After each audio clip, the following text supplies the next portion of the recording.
Praise the Lord. இன்னைக்கு நம்ம daily கிரீட வசனம், நான் உன்னை பெரிய ஜாதியாக்கி உன்னை ஆசீர்வதித்து உன் பேரை பெருமைப்படுத்துவேன், நீ ஆசீர்வாதமாய் இருப்பாய். ஆதியாகமம் 12ஆம் அதிகாரம் 2ஆம் வசனம். நீங்க பாத்தீங்கன்னா, நான் உன்னை பெரிய ஜாதியாக்குவாரா. உலகமெங்கும் நம்முடைய பிள்ளைகளும் நம்முடைய சந்ததிகளும் பறந்து இருப்பாங்களாம். உன்னை நம்மளை ஆசீர்வதித்து உன் பேரை பெருமைப்படுத்துவேன். பேரையே பெருமைப்படுத்த போறாராம். நீ ஆசீர்வாதமாக இருப்பாய், நீ ஆசீர்வாதமாக இருப்பம்மா, நீ ஆசீர்வாதமாக இருப்பப்பான்னு சொல்கிறாரு. ஆனால் அதுக்கு ஒரே ஒரு கண்டிஷன் வைக்கிறாரு. அதுக்கு முதல் வசனம், கர்த்தர் ஆபிரகாமை நோக்கி, நீ உன் தேசத்தையும் உன் இனத்தையும் உன் தகப்பனுடைய வீட்டையும் விட்டு புறப்பட்டு நான் உனக்கு காண்பிக்கும் தேசத்துக்கு போ.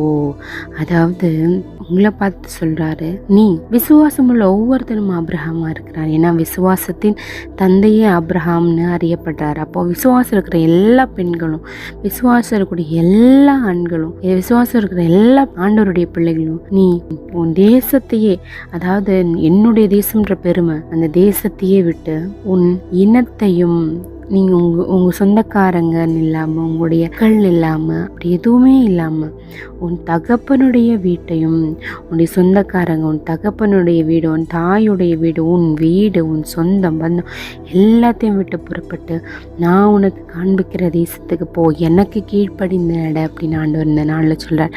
அப்படி நடக்கும்போது அவர் நம்மளை பெரிய ஜாதியாக்கி நம்மளை ஆசீர்வதித்து நம்முடைய பேரை பெருமைப்படுத்தி ஆசீர்வாதமாக இருக்க பண்ணுவார். அதனால இந்த நாளில் நம்ம ஆண்டவர்கிட்ட ஜெபிப்போம்.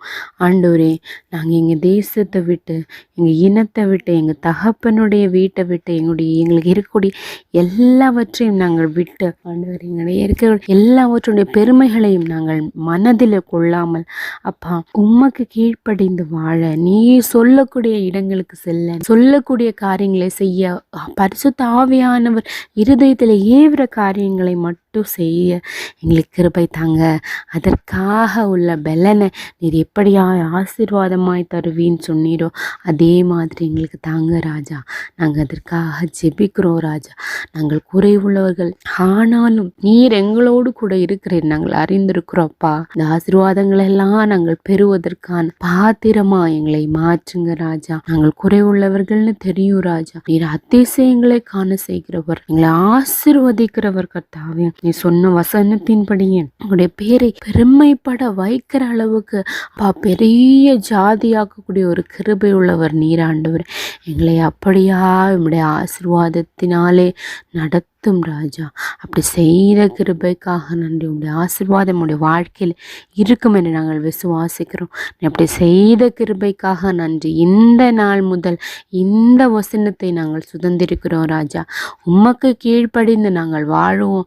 நீர் சொல்லக்கூடிய காரியங்களை நாங்கள் செய்வோம். எங்களுடைய இருதயமும் ஆவியானவருடைய நடத்துதலின்படி நடக்கும் ராஜா. அது மட்டும் இல்லாமல் அதனால் வரக்கூடிய ஆசீர்வாதங்களையும் நாங்கள் சுதந்திரித்துக் கொள்வோம். நாங்கள் விசுவாசிக்கிறோம். எங்களையே முழுமையான பாதப்பள்ளி சமர்ப்பிக்கிறோம். பொருட்படுத்துங்க, வழி நடத்துங்க. இயேசுவின் மூலம் ஜெபிக்கிறோம் நல்ல பிதாவே, ஆமீன்.